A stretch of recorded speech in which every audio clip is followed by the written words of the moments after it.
बहुत आग्रह मनोहर के बाद नीरव ने मेरी इच्छा पूरी करने के लिए पुष्कर जी जाने का कार्यक्रम बनाया। मनोहर कराने में उनकी भी गलती नहीं थी। उनका जॉब ही ऐसा था कि छुट्टियां बहुत मुश्किल से मिलती थी। आज भी वह ऑफिस की ड्यूटी करके आए थे। 3 दिन के सफ़र की पूरी तैयारी मैंने दिन में ही कर ली थी। एक सूटकेस और एक बैग में सारा सामान समा गया था। रात 7:15 बजे की बस थी, सो हम 7:30 बजे घर से रवाना हो गए। विक्की तो घूमने जाने के नाम से कल से ही उछल रहा था। बस में बहुत भीड़ थी, लोग ठसाठस भरे हुए थे। बस में ही पता चला कि ख्वाजा साहब का उर्स है, इसलिए भीड़ ज्यादा है। हमें तो इसका ध्यान ही नहीं रहा था। शुक्र है कि हमने अजमेर तक का रिजर्वेशन करवा लिया था, सो सीट तो मिल ही गई। इस रूट पर अभी निगम की कोई ऐसी बस नहीं थी, अंततः सामान्य बस का टिकट लेना हमारी मजबूरी थी। रात का वक्त था, फिर भी गर्मी लग रही थी। गर्मी से हम तो परेशान थे ही, किंतु विक्की का हाल बुरा था। मैं बार बार उसे पानी का घूंट पिला रही थी। मोबाइल में डूबे नीरव कभी कभी हमारी ओर देख लेते। बस अपनी रफ्तार से चलती जा रही थी। बस की खिड़की से आ रही हवा में अभी भी गर्माहट थी। खिड़की बंद करना भी संभव नहीं था, क्योंकि बाहर से कुछ गर्म ही सही हवा के झोंके तो आ रहे थे। चांदनी रात थी, किंतु खिड़की से बाहर देखने की इच्छा ही नहीं हो रही थी। वर्षा में खिल उठने वाले सड़क किनारे के वृक्ष चांद की मध्यम रोशनी में गर्मी की तंपन के कारण उदास नजर आ रहे थे। मैंने बाहर से नजर हटाकर विक्की की ओर देखा। वह ऊँघने लगा था। नीरव मोबाइल में कोई वीडियो देखने में व्यस्त थे। मैंने विक्की को उसका सिर अपनी गोद में टिकाकर सुला दिया और खुद सीट पर पीछे की ओर सिर टिकाकर आराम करने लगी। नसीराबाद आने पर नीरव कुछ नाश्ता लाने बस से उतरे। कुछ चबैना लेकर चले थे, किंतु वहां का कचौरा मशहूर है, सो वह एक कचौरा लेकर आ गए। अभी अजमेर आने में लगभग पौना घंटा शेष था। बस फिर चल पड़ी। कचौरा काफी बड़ा था। अंततः हमारे थोड़ा बहुत खा लेने के बाद बचा हुआ भाग मैंने थैले में रख लिया। विक्की को थोड़ा तीखा लगा। अंततः उसे 2 घूंट पानी पिलाया और पर्स से एक टॉफी निकाल कर दी। अजमेर पहुंचे तो रात के 11:15 हो रहे थे। हमने एक ऑटो रिक्शा किया और उसे किसी अच्छे होटल पर ले चलने को कहा। ऑटो वाले ने बताया कि आज तो किसी भी होटल में कमरा मिलने की संभावना ना के बराबर है, क्योंकि उर्स के कारण लगभग सभी होटल्स की बुकिंग फुल हो चुकी है। अब क्या करेंगे रजनी, यह तो मुश्किल हो गई। हमें किसी होटल में पहले से ही कमरा बुक करा लेना चाहिए था, नीरव ने मुझसे कहा। फिर ऑटो वाले से कुछ प्रयास करने को कहा और उसके ऑटो में बैठकर 3-4 होटल हमने टटोले, लेकिन कहीं जगह नहीं मिली। बड़ी मुश्किल से एक धर्मशाला में कमरा मिला।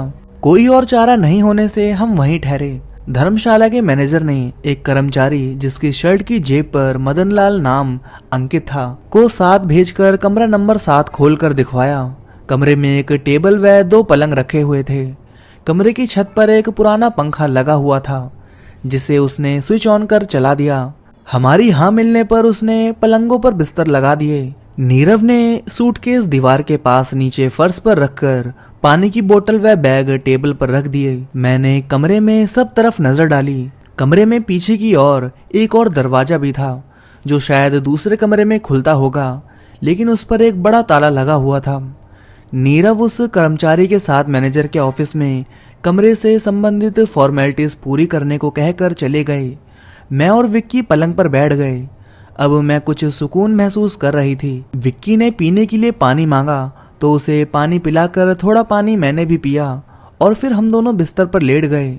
वैसे तो सोते समय विक्की कोई कहानी सुनाने की जिद करता था, पर आज सफर की थकान के चलते 2 मिनट में ही उसे नींद आ गई। मुझे कुछ भूख का एहसास हो रहा था, पर अब रात के 12 बजे कुछ खाने का कोई मतलब नहीं है। यह सोचकर मैं बिस्तर पर पड़ी रही। बिस्तर पर पड़े पड़े ही कई विचार आते रहे। सुबह ही पुष्कर जी के लिए निकलना है। पता नहीं वहां भी कोई होटल मिलेगा या नहीं, पर नहीं, अजमेर में तो उर्स के कारण भीड़ है। पुष्कर जी में तो कोई समस्या नहीं होनी चाहिए। नीरव को मैनेजर के पास गए 15-20 मिनट होने को आए थे। अभी तक लौटे क्यों नहीं? इतना समय क्यों लग गया? एक और तो मेरा दिमाग विचारों से जूझ रहा था, तो दूसरी ओर नींद के झोंके भी आ रहे थे। अनायास ही मुझे लगा जैसे पिछले दरवाजे से कोई धीरे धीरे मेरे नज़दीक आ रहा है। लेकिन शायद यह मेरा भ्रम था, क्योंकि उस दरवाजे पर तो ताला लगा था। फिर भी डर के मारे मैंने उधर देखा ही नहीं, और जिस तरह बिल्ली को देखकर कबूतर अपनी आंखें बंद कर लेता है, मैंने भी अपनी आंखें बंद कर ली। कुछ ही क्षणों में मैंने अपनी गर्दन पर दबाव महसूस किया, जैसे कोई मेरा गला दबा रहा है। मैं समझ गई कि यह भ्रम नहीं है। मैंने चिल्लाना चाहा, पर मुंह से आवाज नहीं निकल सकी। मैंने अध खुली आंखों से देखा, उसका चेहरा भाव शून्य था, और उसी समय कमरे में अंधेरा हो गया। मैंने अपनी आंखें पूरी तरह से खोल दी, लेकिन अब मुझे कोई भी दिखाई नहीं दे रहा था। उसकी सांसों की तेज आवाज से मेरे कान के पर्दे फट रहे थे। मेरा पूरा बदन पसीने से नहा गया। मैंने पलंग से उठने की कोशिश की, लेकिन उठ नहीं सकी। कमरा अचानक फिर से रोशन हो गया, और नजर आया फफोले से भरा एक सफेद चेहरा। फफोले से मवाद सा कुछ गाढ़ा गाढ़ा तरल गिर रहा था। उसकी आंखों में अंगारे दहक रहे थे, बाहें कानों को छू रही थी, और सिर के बाल गले से नीचे तक लटक रहे थे। उसके लंबे बाल छोटे बड़े गुच्छों में पेड़ की टहनियों के समान थे, और उनसे पत्तियों जैसी कई शाखाएं निकल रही थी। उसके हाथों के बड़े बड़े नाखून चाकू की तरह नुकीले थे। मैं भीतर तक सिहर उठी और अपनी आंखें फिर से बंद कर ली। अब वह अपना चेहरा मेरे चेहरे के इतना करीब ले आया था कि मैं उसकी सांसें अपने चेहरे पर महसूस कर पा रही थी। मेरे दिल की धड़कनें बेतहासा बढ़ गई थी, किंतु आंखें खोलने का साहस मुझ में नहीं था। मैं सोच ही रही थी कि वह दरिंदा अब क्या करने जा रहा है, कि उसने मेरी बाह पकड़कर मेरे पेट में अपने नाखून गड़ा दिए। मेरे मुंह से घुटी घुटी सी चीख निकल पड़ी। मैंने महसूस किया मेरे पेट से गरम गरम खून निकलकर बाहर फैल रहा है। अब तो मैं मरने ही वाली हूँ। यही सोचते मैंने अपनी आंखें खोली। मैंने देखा नीरव पास वाले पलंग पर सो रहे थे, और विक्की भी मेरे बगल में सो रहा था। सिर की तरफ देखा तो वह खौफनाक इंसान अभी भी पलंग के पीछे खड़ा था। मैं तेजी से उठ खड़ी हुई और नीरव के पलंग के पास जाकर उसे झकझोरते हुए चिल्लाई, नीरव, मुझे इस राक्षस से बचाओ नीरव, यह मुझे मार डालेगा। नीरव ने आंखें खोली और पलंग से उतरकर उस राक्षस की तरफ तेजी से लपके, लेकिन पता नहीं वह कहाँ गायब हो गया। मुझे ऐसा लगा था जैसे कोई डरावना आदमी यहाँ खड़ा है, लेकिन यहाँ तो कोई नहीं है। शायद तुम्हारी तरह मुझे भी कोई भ्रम हो गया था। नीरव बोले, वह अभी यहीं था नीरव, देखो उसने मेरे पेट में अपने नाखून गड़ाए हैं, मेरे पेट से खून निकल रहा है। यह बोलते हुए मैं कांप रही थी। मेरे शरीर से निकल रहे खून को देखकर नीरव जोर से बोल पड़े, ओह माय गॉड, तुम सही कह रही हो। वह यह कहते हुए मेरे पास आए। उन्होंने मुझे अपने पलंग पर लिटाया और सूटकेस से फर्स्ट एड बॉक्स निकालकर मरहम पट्टी की। दर्द के कारण मेरी आंखें बंद हो रही थी। नीरव ने मुझे थपथपाकर सांत्वना दी। आखिर यह माजरा क्या है? मैं मैनेजर को यह सब बताकर 5 मिनट में आता हूँ, तुम अभी लेटी रहना। यह कहकर नीरव दरवाजा बाहर से बंद कर चले गए। मैं बुरी तरह से घबरा रही थी। मैनेजर क्या अभी ऑफिस में मिलेगा? क्या अभी वह कोई मदद कर सकेगा? यही सोच सोचकर मैं परेशान थी। 10 ही मिनट में कमरे का दरवाजा खुला और नीरव अंदर आते हुए बोले, कई बार आवाज लगाई पर मैनेजर या तो ऑफिस में है ही नहीं या तो घोड़े बेचकर सो रहा है। अब सुबह ही। नीरव बात पूरी नहीं कर सके क्योंकि दरवाजा खुलने की आवाज सुनकर मेरी नजर दरवाजे की ओर गई और साथ ही विक्की के पलंग पर भी नजर पड़ी तो मेरे होश उड़ गए। विक्की पलंग पर नहीं था। बदहवास सी पलंग से उतरकर नीरव की बात काटते हुए मैं पागलों की तरह चीखी थी, विक्की पलंग पर नहीं है नीरव, कहाँ गया वह? नीरव ने भी घबराकर विक्की के पलंग की ओर देखा। वे बोले, अरे अभी जब मैं बाहर निकला तो यहीं पर सो रहा था, कहाँ जा सकता है वह? अब तो खामोश रहकर यहाँ रुकना संभव नहीं था। हम दरवाजा बंद कर ताला लगाकर मैनेजर के ऑफिस की तरफ दौड़ पड़े। नीरव ने कई बार मैनेजर के कमरे की घंटी बजाई, जोरों से दरवाजे को खटखटाया भी, लेकिन कोई बाहर नहीं आया। इतनी रात को इस अनजान शहर में पुलिस थाने में जाकर रिपोर्ट लिखाना भी आसान नहीं था। हार कर हम लोग वापस कमरे में लौटे कि सुबह थाने पर जाएंगे। कमरे में आकर हम दोनों एक ही पलंग पर सो गए। नीरव को तो नींद आ गई, किंतु मुझे नींद कैसे आती? मेरा विक्की जो गायब था। कुछ देर ही हुई थी कि सरसराहट की आवाज सुनाई दी और मैंने उठकर देखा, वही दरिंदा फिर मेरे सिर की तरफ खड़ा था। इस बार मैं डरी नहीं। विक्की के बिछड़ाव ने मुझ में कमजोरी के बजाय ताकत भर दी थी। मैं पलंग से उतरकर उस दैत्य की ओर बढ़ी तो उसने मेरी बाह पकड़ ली। उसका भीमतस्य चेहरा देखकर मुझे डर लगा, सो अपनी आंखें तो बंद कर ली, लेकिन उसका गला पकड़कर चिल्लाकर बोली, मेरा विक्की कहाँ है, बोल। अब तक खामोश रहा वह। दैत्य घबराकर घुटी घुटी आवाज में बोला, अरे मेरा गला छोड़ो, आंखें खोलो, आंखें खोलो अपनी। उसकी घबराई हुई आवाज से उत्साहित होकर मैंने अपनी आंखें खोली तो देखा मेरे पलंग के पास मेरी बाहें थामे मुझ पर झुके नीरव खड़े थे। मैंने दोनों हाथों से उनका गला पकड़ रखा था और वह गला छोड़ने की गुहार लगाकर मुझसे आंखें खोलने को कह रहे थे। नीरव का गला छोड़कर भय से कांपते हुए मैं फौरन पलंग पर उठ बैठी और पुनः आंखें बंद कर नीरव के हाथ से लिपट गई। मुझे और विक्की को इस राक्षस से बचा लो नीरव। उसने मेरे पेट को अपने नाखूनों से फाड़ डाला है और विक्की को गायब कर दिया है। हमें थाने में रिपोर्ट दर्ज करानी है। हो क्या गया है रजनी तुम्हें? क्या बोले जा रही हो? विक्की तो यहीं तुम्हारे पास सोया हुआ है। यहाँ कोई राक्षस वाक्षस नहीं है। कितनी देर से तुम्हें आवाज लगाए जा रहा हूँ। शायद कोई बुरा सपना देख रही थी तुम। नीरव ने मेरी पीठ सहलाते हुए कहा। मैंने आंखें खोलकर बगल में देखा। सच में ही विक्की मेरे पास सो रहा था। मैंने एक सुकून भरी लंबी सांस लेकर अपना सिर नीरव के बदन पर टिका दिया। नीरव ने अपनी बात जारी रखी। रजनी, एक हाथ से मैं तुम्हें जगाने की कोशिश कर रहा था और दूसरे हाथ में दूध का गिलास था। तुम 2-3 बार हिली तो थोड़ा दूध तुम्हारे बदन पर छलक पड़ा। मैंने तुरंत दूध का गिलास टेबल पर रखा। इतनी गहरी नींद थी तुम्हारी कि तुम्हें जगाने की सारी कोशिश बेकार हो रही थी। पास ही बैठकर कुछ देर तक तुम्हें देखता रहा। तुम्हारे चेहरे पर कई तरह के भाव आए जा रहे थे। तुम निश्चित ही कोई सपना देख रही थी। तुम्हारी बाह पकड़कर मैंने फिर तुम्हें जगाने की कोशिश की तो तुमने मेरा गला ही पकड़ लिया। मुझे तो तुमने डरा ही दिया था रजनी। अब आंखें खोलो और ध्यान से मुझे बताओ, क्या सपना देख लिया तुमने? यह सब एक साथ बोलते चले गए नीरव। मैंने अपने पेट पर हाथ रखा और ध्यान से देखा भी। पेट पर चिपचिपेपन का एहसास हुआ, किंतु वहां खून नहीं था। शायद नीरव सही कह रहे हैं, यह दूध का ही चिपचिपापन था। तो क्या मैंने सपना देखा था? लेकिन मैंने तो जागते हुए सब कुछ देखा है। यह सपना कैसे हो सकता है? कैसे मान लूं कि वह भयंकर दरिंदा जिसे मैंने देखा था, जिसने मेरा गला दबाया था, मेरे पेट में नाखून गड़ाए थे, वास्तव में ऐसा कुछ नहीं था?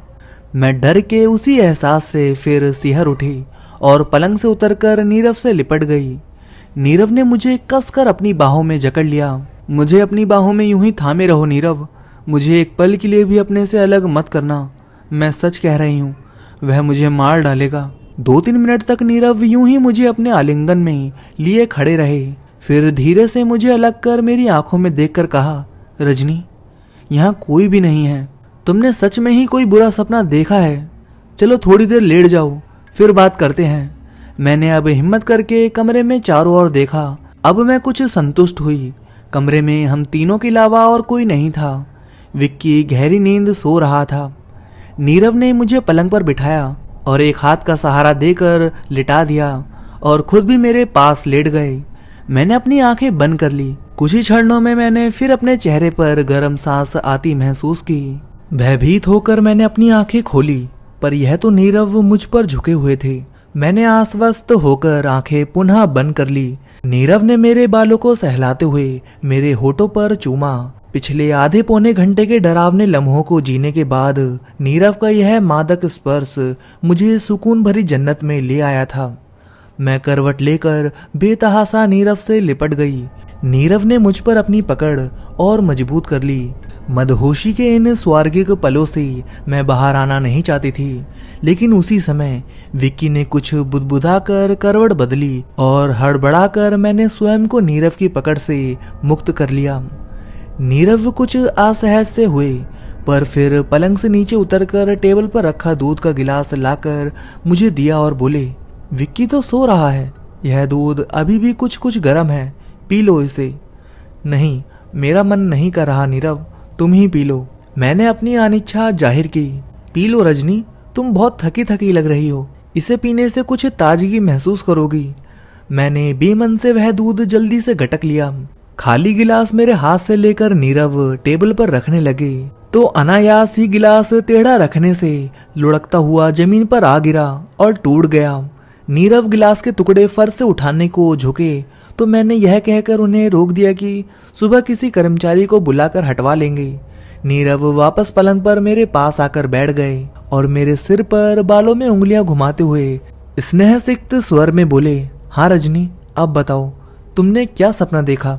मैंने जो कुछ भी देखा था, महसूस किया था, सब ज्यों का त्यों नीरव को एक कहानी की तरह सुना दिया। नीरव शांति से सब सुनते रहे और अंत में कुछ क्षण खामोश रहने के बाद बोले, अजीब था तुम्हारा सपना और डरावना भी। पर रजनी, अचानक तुम्हें ऐसा सपना आया कैसे? मैं जब मैनेजर के ऑफिस पहुंचा तो वह वॉशरूम में था। बाद में रजिस्टर में अपने यहाँ ठहरने के विवरण का दाखिला करने के बाद मेरी रिक्वेस्ट पर उसने दूध गर्म करवाया। इस सब में मुझे आने में इतनी देर हो गई और तुम्हें ऐसे हालत से गुजरना पड़ गया। चलो जो भी हुआ, अब थोड़ी देर सो लेते हैं। मैं डर रही थी कि फिर से कहीं वही खराब सपना ना आ जाए, लेकिन अभी 1:30 बज रहा है तो सोना तो पड़ेगा ही। यही सोचकर लाइट जलती रखकर विक्की के पास उसके पलंग पर सो गई। नीरव ने मेरे पास आकर मुस्कुराकर मुझे चूमा और फिर अपने पलंग पर चले गई। सुबह 6 बजे मेरी नींद खुल गई। शुक्र है कि इस बार कोई सपना नहीं आया। पलंग से नीचे उतरकर मैं टेबल से पानी की बोतल लेने के लिए आगे बढ़ी तो टूटे गिलास का एक बड़ा टुकड़ा मेरे पाँव में चुभा। मैंने फौरन उस पर से पाँव हटाया। यह तो ठीक था कि कांच का टुकड़ा अधिक पैना नहीं था, सो खून नहीं निकला। मैंने पानी पीकर बोतल वापस टेबल पर रखी। नीरव या विक्की के पाँव में कांच का कोई टुकड़ा ना घुस जाए, इस ख्याल से कांच के टुकड़ों को एक तरफ करने के लिए टेबल हटाई तो टेबल के पीछे कुछ इबारत लिखी देखी। वह पढ़ते ही कांपते हुए मैं 2 कदम पीछे हट गई। एक बार फिर पढ़ा। लिखा था, इस कमरे में भूत रहता है, यहाँ नहीं ठहरे। मैंने नीरव को झकझोर कर उठाया। नीरव हड़बड़ाकर उठ बैठे। अब क्या हो गया रजनी? मैंने दीवार पर लिखी उस इबारत की ओर इशारा किया। इस बार चौंकने की बारी नीरव की थी। मुझे उन्होंने दिलासा दिया। वह कुछ आहट सुनकर कमरे के बाहर जाकर देखे। धर्मशाला का वही रात वाला कर्मचारी मदनलाल बरामदे में सफाई कर रहा था। उन्होंने उसे फौरन मैनेजर को बुलाने को कहा। कुछ 5 मिनट ही हुए होंगे कि मैनेजर हमारे कमरे में पहुंच गया। नीरव ने उसे मेरे सपने का सारा वाक्य बताया और दीवार पर लिखी इबारत भी दिखाई तो उसने दृढ़ता से कहा, ऐसी कोई भी बात मेरी जानकारी में आज तक नहीं आई है। यदि ऐसा कुछ भी होता तो हम यात्रियों को यहाँ कमरा कभी देते ही नहीं। यह तो यूं ही किसी खुराफाती व्यक्ति ने लिख दिया होगा। और फिर सपनों का क्या है, वह तो ऊटपटांग आते ही रहते हैं। दरअसल मैनेजर की बात पूरी भी नहीं हुई थी कि अचानक विक्की के चीखने की आवाज आई। मैं दौड़कर विक्की के पास गई। वह कांपता हुआ अस्पष्ट आवाज में कुछ बड़बड़ा रहा था।